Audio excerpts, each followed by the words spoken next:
Invisible Man English Notes, Chapter 20. At the house in Great Portland Street, Griffin was looking out of the window. Kemp made him sit in a chair and placed himself between Griffin and the nearest window. Griffin continued the story that he had left Chastelstove Cottage already and moved to a lodge in a slum. He bought appliances with the money. Then he had to go to his dad's funeral, and he mentioned that it was a cheap ceremony. He had a strange sense of detachment. He didn't feel a bit sorry for his father. His father seemed to him a victim of his own foolish sentimentality. When he was back to his room, he had everything for his research and there was no difficulty. He wrote everything in code and in those books which Marvel had. He said that they must get those books back.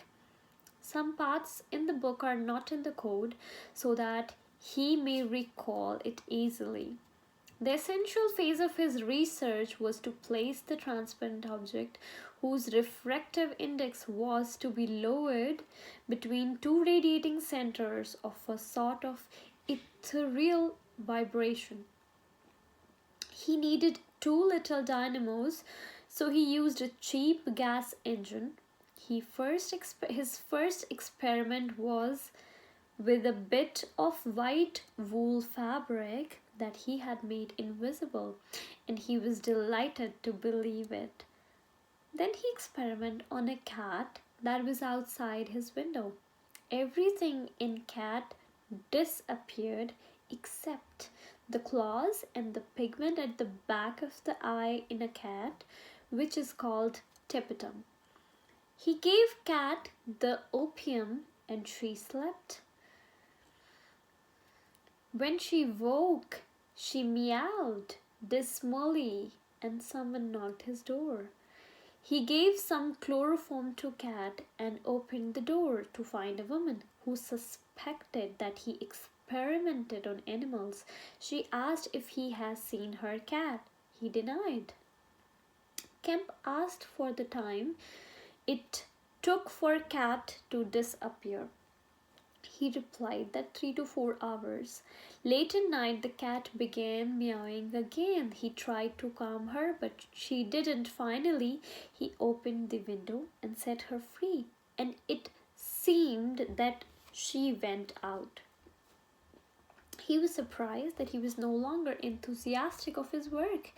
He thought it was all because he didn't sleep properly, so he took some food and a strong dose of strychnine and went to sleep. Kemp exclaimed that it's a bad drug, but Griffin said that he woke up quite fresh. Years of research made him incapable of feeling any emotions. Soon the money exhausted. Then his landlord came to him asking if he experimented on animals.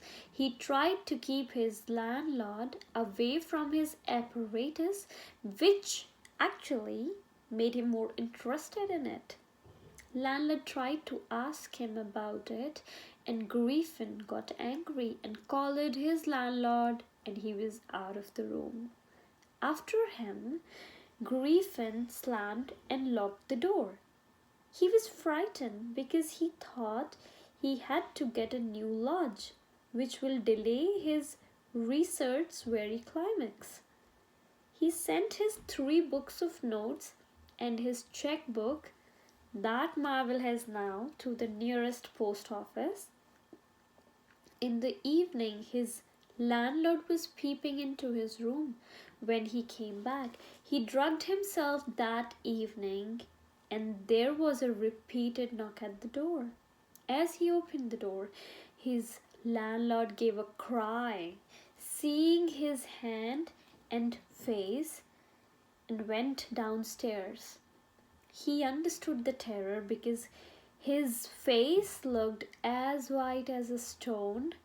He felt sickness and fainting. When he woke up, the pain had passed Everything in his body became invisible except tips of his fingernails and stain of some acid upon his fingers. He slept during the day and noticed that his strength is back now. Soon there was a slam at the door, and his landlord, with his two stepsons, was trying to unbolt the door. Griffin hurried and started packing his stuff. He turned on the gas but couldn't find a matchstick. When the door was open, they couldn't find anyone. Landlord and that woman thought he was a vivisectionist. Vivisectionist is someone who experiments on animals. While his sons thought of him as an electrician because of dynamos and radiators. And taking a chance, Invisible Man went downstairs, and when everyone too came out without finding any terror of horror, he went back to his room with a matchbox and set it to fire. Kemp exclaimed, "You fired the house?" He explained that it was insured and he wanted no trace of papers left behind. He began to realize the extraordinary advantage of invisibility and wanted to execute all his wild plans. And that's all for this chapter.